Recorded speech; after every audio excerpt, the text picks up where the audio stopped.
All right, with that, we will begin. We'll start with case number 23-50144, Kahlig Enterprises versus Affiliated FM Insurance, and we'll begin with Todd Lipscomb for Kahlig. And please tell me how to pronounce it. I'm sure I got it wrong.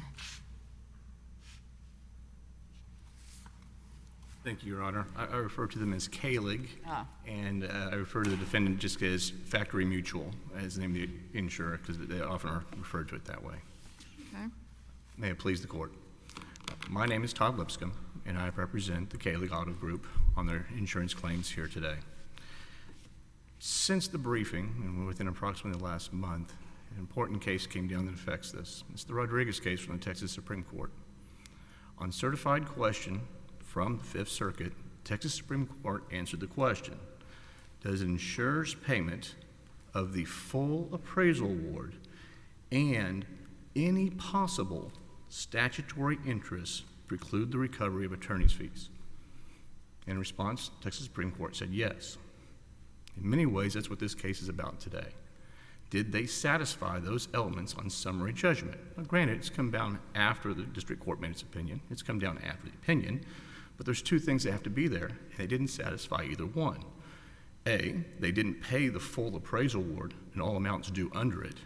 And B, they did not pay all statutory interest. In particular, there's a factual question about the accrual date for interest owed under the Prompt Payment Act. And B, they paid zero interest in prejudgment interest, which is defined by the statute under the Texas Finance Code. So as such, we are not precluded from the recovery of attorney's fees. This morning, there was a handout. Unfortunately, Pam was nice enough to help me with it. And it's a sheet showing the payments by the insurance carrier. I apologize, it's a little bigger than what you're used to, but when I had a smaller version, it was completely unreadable. So this is the best I could do on a similar sheet. This reflects the way the claim was paid. And if you look at the left-hand column, this was a demonstrative exhibit in the record? It is in the record. And if you look at the top, these are the records from the summary judgment, and on the bottom right-hand is the appellate record reference number, this 23-521. Oh, yeah, I see, on the side. And it's the same thing on the right-hand side, too. I just put them side by side so that you could see them. And so if you look at the left-hand side, this is the appraisal award. And it identifies 4 different locations or 4 different properties, and it shows an RCV amount and then an AC amount, which is the difference in the recoverable depreciation. Okay. In the end, that came to a total of $1,169,000.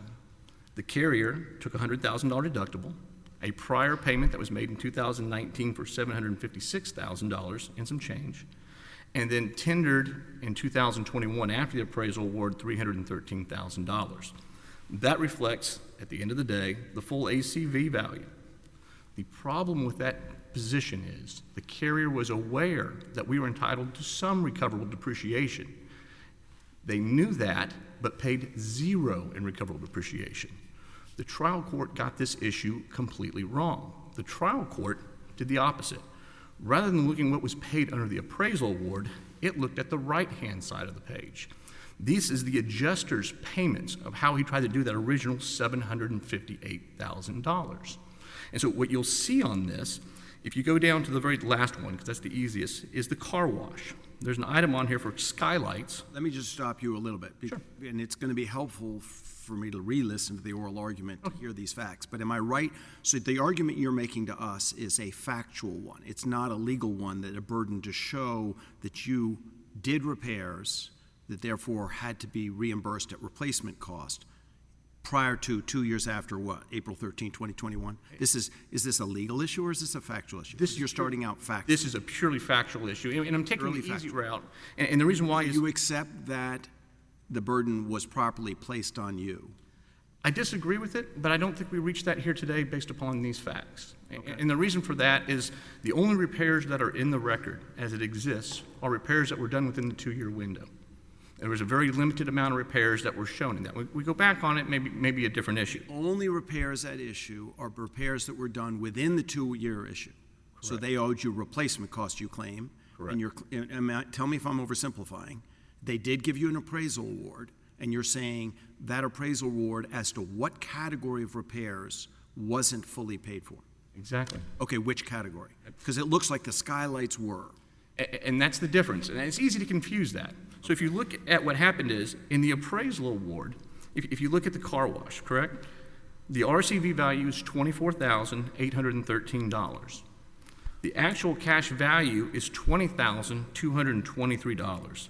So you know it's roughly a $4,600 amount of recoverable depreciation that has been withheld in the appraisal award, roughly about 18%, 18.5%. If you come over to the right-hand column, this is what the adjuster did.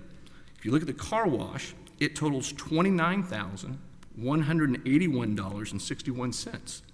It's actually $5,000 higher than what the appraiser did. What's the difference between the two parties? If you're right on this math, and frankly, I'm sure it's in the brief, but I don't remember this level of focus just on fact additives. But if you're right, what is the difference between the two? It's a minimum of $4,000, and it could go up to as high as $130,000. And so, 4,000 to 130. correct. And you can't say definitively what you think it is. And that's where I'm going next. Okay. And so the reason for that is if you look at this car wash, you'll see that when the adjuster tried to pay it, they paid $29,000. Well, we know $5,000 of that when they paid the ACV, because that's all they ever paid, has been transferred to another building. And that's fine because they're paying the appraisal award. The problem is because they paid ACV, there's $4,000 withheld on the car wash where there's no depreciation being taken that has now not been paid. So that's how we know that's the floor. We know that there's $4,000 from the car wash, which by all accounts had either no or $88 worth of depreciation that never been paid because they didn't pay any portion of it. Now then, how do I get to that range? If you look at the other buildings, if you go to the first one, the Subaru has skylights again. If you look at the Lexus, there's skylights, and part of it's $23,000, $31,000, $38,000, and then at the Volkswagen, there's roughly another $7,000. That's where those numbers come from. On the record we have, and in the appraiser's award, there's no allocation as to how much depreciation they took for those. So we know those repairs are done. We know that recoverable depreciation is owed, but it's not quantified anywhere in the record because all we have is a simple number from the appraiser and a simple number for total ACV. So we know they owe $4,000. We don't know, based upon this summary judgment record, how much more that is. And so that's the quantifiable problem. And so that gets us to the first prong, Rodriguez. They never demonstrated that they paid the full appraisal award. Putting aside the code compliance issues, putting aside prevention doctrine or any of these other issues, it can be resolved simply by not doing that. Okay, now, Counsel, I'm just going to say, and I may be wrong, correct me if I am, I'm seeing you reference depreciation in your brief 3 times. Primarily, the argument you're making now is at page 35, carry over to 36 with 3 record sites. Yes, Your Honor. That is your primary appellate argument. Is the point, is the sentence, the 2 sentences you make between page 35 and 36. There is a section that talks specifically about the skylights and the water leaks, and that's what this is expanding upon. These exhibits are here, and so those are the 2 items that we're looking at, which are the skylights and the water leaks, and it's uncontested that they haven't been paid, or at least no recoverable depreciation on them. Well, the skylights were paid for, or no? No, they're not, and that's the trick. The appraisal award is only for ACV value, so it includes no recoverable depreciation. Okay? And so the $758, the full amount they paid, is accredited against ACV, and there's 0 depreciation in it. That's just the math. When they say they paid it, that was what he tried to do with the adjuster, not the appraiser. We know the appraisers took at least $4,000 in depreciation just on the car wash and the skylights alone. So that $4,000 at a minimum is owed.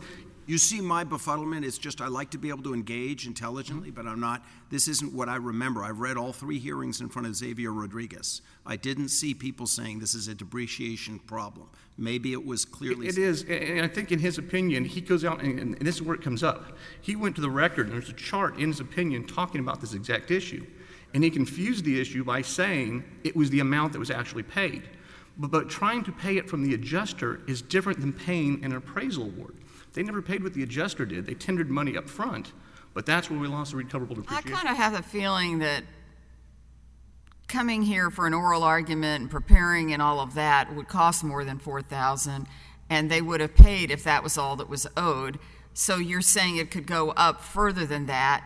Please explain that. Sure. So if you see the skylights over here on the right side, that's about $90,000, if I recall, adding all those skylight issues together. We know a portion of that is recoverable depreciation. What we do not have in the record, as it stands today, is how much. And so it's some portion of that $90,000. The other aspect of it is, of course, the prejudgment interest. $57,000 is Well, and attorney's fees, although attorney's fees for if you get only $4,000 more strikes me as not being what you've actually spent. correct. And the attorney's fees issue, technically, I think since they didn't meet their burden on the statutory interest or on the underlying damages, we'd be entitled to the concept of attorney's fees. The problem is going to be the demand. You still have that 20%. And I think that's the heart of Rodriguez. Unlike other statutes, 542 came in and said, we are going to limit attorney's fees. There is no limit to that on prejudgment interest or anything else. And in Rodriguez, they went back and forth. What is a judgment? What is a claim in all these terms? And at the end of the day, they took a clear line approach. Even though the end result may have given them a little bit of heartache, they said it's not for us to do it, that's for the legislature. And so they said it's a mathematical formula. What the numerator is, and in this case 0, is divided by the denominator. Okay, what would help me is if you could give me the record site in your opposition to summary judgment where you specified that repairs had occurred prior to the 2-year point. I don't have that note right here, Your Honor. If I can come back up and rebuttal, I'll have that citation for you. I know that, I'm sorry. No, no, Go ahead. go I know that was discussed, but they said we did pay you. I mean, they paid this $700,000 or something pretty reasonably early. Now, I realize y'all are a little bit arguing about what's the doodly-do on that, but they did pay that before they even had Absolutely. the appraisal. So that covered well more than y'all actually had paid. It does, but the problem becomes, if you look at the math, they only tendered actual cash value. So they have tendered $0 for recoverable depreciation. That was the crux of your appeal, was that they shouldn't have paid actual cash value because you gave them the invoices showing the repairs had been done. That's correct, and that's what's missing. Is it, despite an appraiser's note that they intended to pay that, that's not the same as paying an appraisal award. They tendered it, and what the appraiser did is different than the payment of appraisal award, and you can see that by the car wash. The appraiser tried to pay $29,000. But other than the $4,000, I'm still confused about what you're saying they didn't pay. I understand the interest, but the actual amount. Skylights and the water leaks. And so skylights at the Subaru building are $23,000 and $54,000. Okay, just go a little slower. The two categories of damages caused from the storm, the hailstorm, that you say you weren't fully paid for are skylights and water leaks. Correct. Okay. And beyond interest and depreciation, doesn't it necessarily have to be that you gave them invoices to show that you completed those repairs prior to January 13th or April 13th? Correct, and I can give you a record reference on that. So their adjuster, Benia, admitted that she received all the invoices by December 4th through 6th, and this is the record at 1244 through 1246. And so she admits she had all those invoices, and she knew both the water leaks and the skylights had been repaired. And in fact, that's why she attempted to say, I'm not taking any depreciation from those items. The problem is the adjusters, or excuse me, the appraisers, when they entered the ACV, did. Can I just check, is Kahlig's K-A-H or K-A-U? I believe it's KAU. Oh, because it's K-A-H everywhere else. Yeah, I have an A here on this document. You have A-U here, and that's why I was exactly it. asking. So, yeah, it's- You I guess have the K-H. H everywhere else, and I just wanted to make sure we get it right. Yeah, I'm being corrected, it's an H. Okay, fine. And am I right that their claim is that they did pay you, they acknowledged the repairs were done as to the skylights, they claim those payments were made in the appraisal award? They say it's made in the appraisal award, correct. The disputed issue as to whether it was timely or not only relates to the leaks. To the plumbing leaks and the skylights, correct. It's the way this record is developed right now. Okay. With regard to the prejudgment interest, and we think this is important, and this is one I think Weiser Brown's controlling here, opinion I believe you authored, and that is it's not the proof of loss is the correct date. It's the date that all items and necessary reforms were there. There's lots of fact questions. We argued 3 different dates. We think the court just flat out chose the wrong one. And that is about a $30,000 dispute. And we think that there's fact questions about what that date of loss was. Likewise, we have the prejudgment issue. I'm kind of running out of time on here, but if you have any questions about that, I can address that afterwards. Okay, Thank you. thank you. You saved time for rebuttal.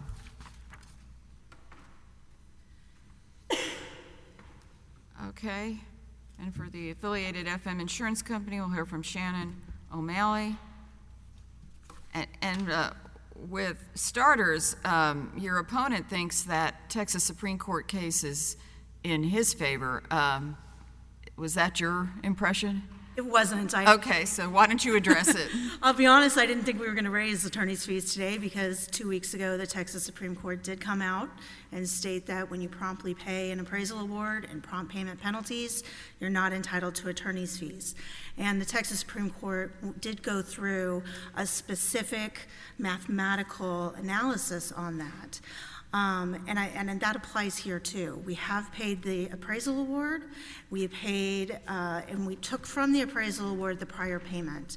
And the prior payment included both actual cash value measures and replacement cost measure, or for the repair cost for those skylights and whatever else that affiliated FM had evidence of what had actually been paid.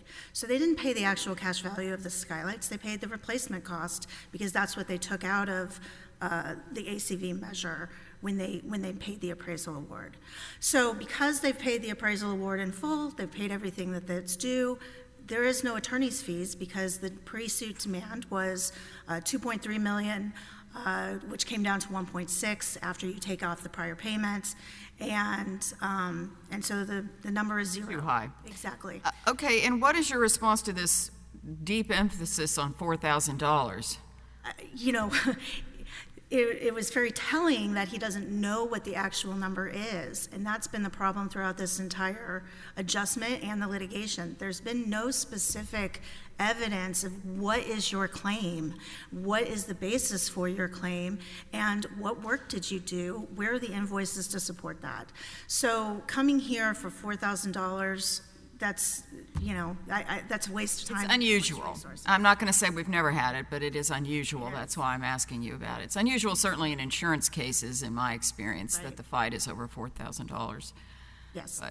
But that's fine. He's also making this claim about interest, prejudgment interest, and prejudgment interest. Yeah, no, that's actually been a very interesting one to dig into. And I do think that looking at the Texas Supreme Court analysis in Ortiz and Heinous and Barber Technologies talks about, you know, especially Ortiz, that there has to be a judgment. There's no breach of contract when you actually pay the appraisal award and you pay it promptly.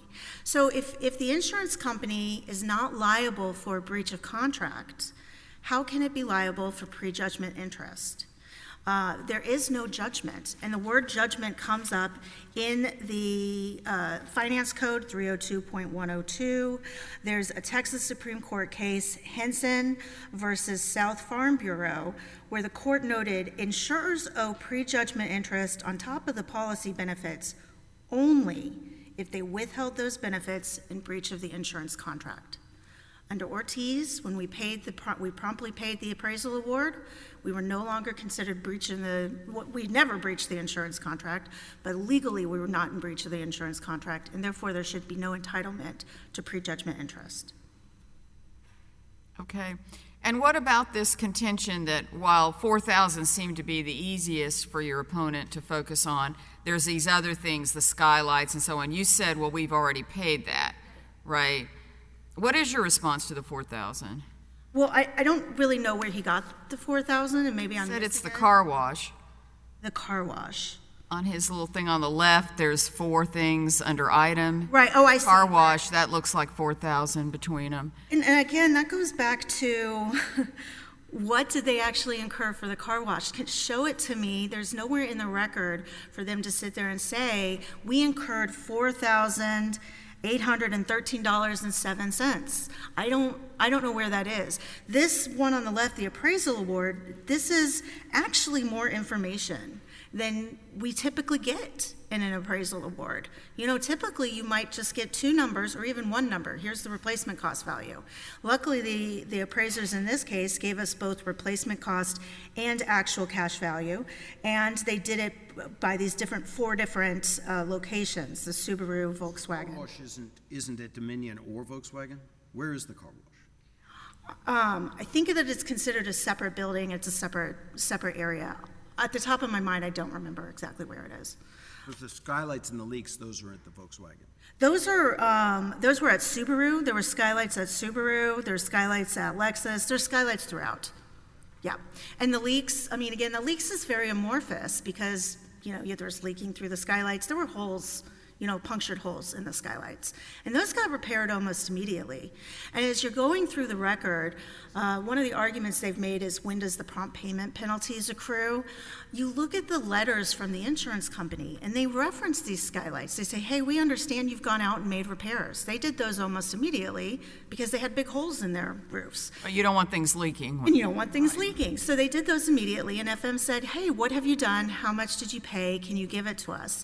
And they asked for lots of information. But when they asked for that information, they also told them why we're asking for that information. You know, they say, we understand you made repairs. We need to see those invoices because we want to know exactly what you've actually incurred. You don't get to just claim something without showing us what you've actually incurred. And so that's what they were doing, and there's a number of just repeatedly request after request after request. Ultimately, you got invoices that allowed you to pay for the skylight. Right, and they were paid. And so, again, if you look at it on the right, you have ACV and RCV, it's the same number. And so The focus, I've thought, has always been on the leaks. I paid less attention to the car wash. right, I think the car wash is leaks. Oh, the car wash is the Yes, leaks. yep, that's my understanding, yes. Okay. So, Part of the difficulty is the appraisal award doesn't break down by location, correct? well, it breaks it down by location, but it doesn't break it down by what the damage is at each location. All we have are these numbers. I see, okay, what I'm calling leaks, but we can both call the car wash, there's nothing that confirms that amount was paid in the appraisal award yet? Exactly. It wasn't? I don't know. No, I mean, we've paid the ACV of the appraisal award. Like, we've paid the $1,169,541.39. So you're saying you did pay? I'm saying FM has paid $1,169,541.39 less the deductible. True. That's been I'm paid. trying to break it down because I thought, but again, correct me if I'm wrong, that you accepted ultimately they gave you invoices confirming the replacement timely for the skylights. But I thought you didn't do that as to what I've been calling the leaks. No, I don't think I don't think that there's a dispute on that. And if there is, it's not clear from the insured that we didn't pay timely for leaks. I don't think that's the dispute. Well, I guess then I'll ask you the factual question. Did they or didn't they give you in a timely fashion invoices pertaining to the leaks? No. In fact, that was one of the main issues of the delay here, is that FM asked for an examination under oath. And, you know, that was pushed off. We finally got to do it in January of 2021. And at that examination, the insured's representative said, we have done repairs. And so my colleague Lindsay Bruning asked, okay, well, can we have those invoices?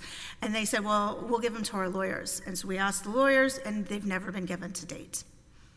So you claim they weren't timely, and that Well, we certainly don't have any evidence of it, is the problem. therefore all you paid them was actual cash value. Plus the skylights and any other damages they did give us invoices for, yes. And your point is this 4,000, they never gave you anything unique on that. So, I mean, you followed this whole bucket here, but if there was something specific on the 4,000, it wasn't given to you. Right. I mean, and like I said, the 4,000 number, I don't even know what that is. The appraisers know what that number is. What did they depreciate by $4,000? I don't, you know, sitting here today, nobody knows. That's what the appraisers did. So, you know, the lawyers and the insurance company at Kahlig, they weren't involved in that. That's between Jonathan Caudill and Rondi Perry.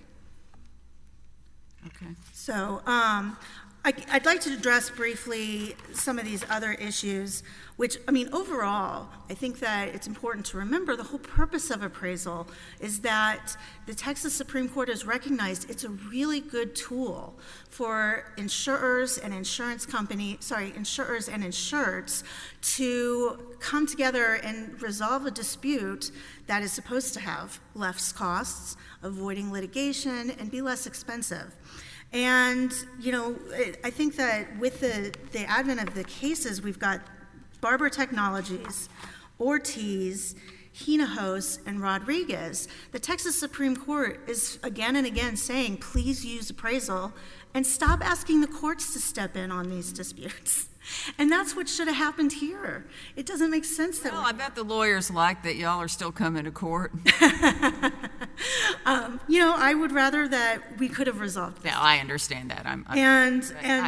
I guess I'm a little bit. I guess, like I said, I'm a little confused about if 4,000 is in play. It just struck me that y'all would have been able to resolve that, but maybe I'm wrong on that. I've certainly had, as a lawyer, difficulties with opposing counsel on even small things, but it just struck me as a little bit unusual. But I guess your opponent is saying there's just a bunch of facts about things and we need to resolve that, obviously, in court rather than just ignore that, so that doesn't allow for something short of a jury trial. What's your response to that? Well, my response is that in response to a motion for summary judgment, they had to raise a genuine issue of material fact. And these just general arguments and allegations without any other further specific evidence does not raise a genuine issue of material fact. And so that's, to me, is the problem here. This is coming up. The $4,000 has never been raised as an issue before today in particular. And my opposing counsel stated it could be from $4,000 to $130,000. Well, I don't know where the $130,000 comes from because there's never been any evidence or information that shows that repairs and the scale of $130,000 has been done within 2 years or even started. So these allegations just out there that this could be an issue, this could be a fact issue, is not sufficient, is not evidence, and is not in the record and shouldn't be considered. Okay. Anything else you need to tell us? I would like to talk briefly about the doctrine of prevention. It's something that the insured is trying to argue that essentially if we pay the actual cash value as opposed to the replacement cost, then the appraisal dispute can go on. And it shouldn't. The purpose of the doctrine of prevention, I think that this court said in Mendoza back in 2000, is that it's a well-recognized exception to the rule that when there's a condition in the policy to perform, the duty to perform doesn't arise until that condition occurs. And here the condition is actually doing the repair and doing it within 2 years, or at least getting started, or even asking affiliated FM, hey, can we have more time? None of that happened. And the same thing with the code upgrades. They're seeking $75,000 in code upgrades. The policy language says you have to incur that cost. And so the doctrine of prevention, though, it provides that when a promisor wrongfully prevents a condition from occurring, that condition is excused. In Mendoza, the court recognized that the restatement of contracts, the prevention doctrine, is subsumed under the duty of good faith and fair dealing. That wrongful conduct, as opposed to some less culpable form of fault, is required. So you can't invoke the doctrine of prevention unless you show wrongful conduct, unless you show that you've actually been prevented, and that you meet the equitable principles, because it's an equitable issue. So if the delay is also on Kahlig's part, then they don't have clean hands. They shouldn't be invoking this. Additionally, there is no wrongful conduct here. Again, we invoked the appraisal, we've paid the appraisal. Texas Supreme Court says that's the way to do it. And there's no prevention. You know, the policy requires that they actually do the repairs before they get paid. So how can we prevent them from doing those repairs when we haven't paid them yet, when they need to incur those costs first? And the fact of the matter is, we paid $750,000, which is actually $850,000 if you include the deductible, within 8 months of the loss. They had 15 months to get started repairing their roofs. We're not talking about rebuilding a bunch of buildings that's going to take 2 or 3 years. We're talking about something that should just take a few months at most. So the fact of the matter is, Kahlig hasn't done the work, and yet they're now trying to say, well, we should still get paid for the replacement costs, even though we haven't met that. Another topic I'd like to discuss briefly is this: when does prompt payment penalties accrue? I think that's important because one of the things that I think the theme that the Texas Supreme Court has been pushing is use appraisal. Just get it done, guys. Try to get this resolved. And one of the theories that Kahlig is arguing is that as soon as the insurance company acknowledges that a loss has occurred, the insurance company is on the hook. That's when prompt payment penalties start to accrue. That's not what the statute says. That's not what the Texas Supreme Court says. I mean, the Texas Supreme Court courts have recognized that they don't want to interpret this Prompt Payment Act in a way that's going to harm negotiations between the insured and the insurance company. We don't want the insurance company to be walking on eggshells, worried that they're going to trigger some prompt payment penalty. We want them to be able to talk to their insured and work with their insured and have come together for a mutually agreed scope without having to go to appraisal, without having to go to litigation. And so in this case, FM said, look, your policy provides coverage. Here's what else we need. We need a scope of damage from you. We need to know what your measure of loss is. Here is a proof of loss. We will pay you when you fill out this proof of loss, either a partial payment or full. All of that happened on June 7th. That's not something that triggers the prompt payment penalty. That shouldn't get triggered until there's both acknowledgement. So they do what they're supposed to do. Yes, there you go. Yeah, exactly. And that's what the statute says. So, I mean, unless you have any other questions on this, I can give you back your time, but I feel like I've addressed what opposing counsel said. Okay, thank you. Okay, thank you so much.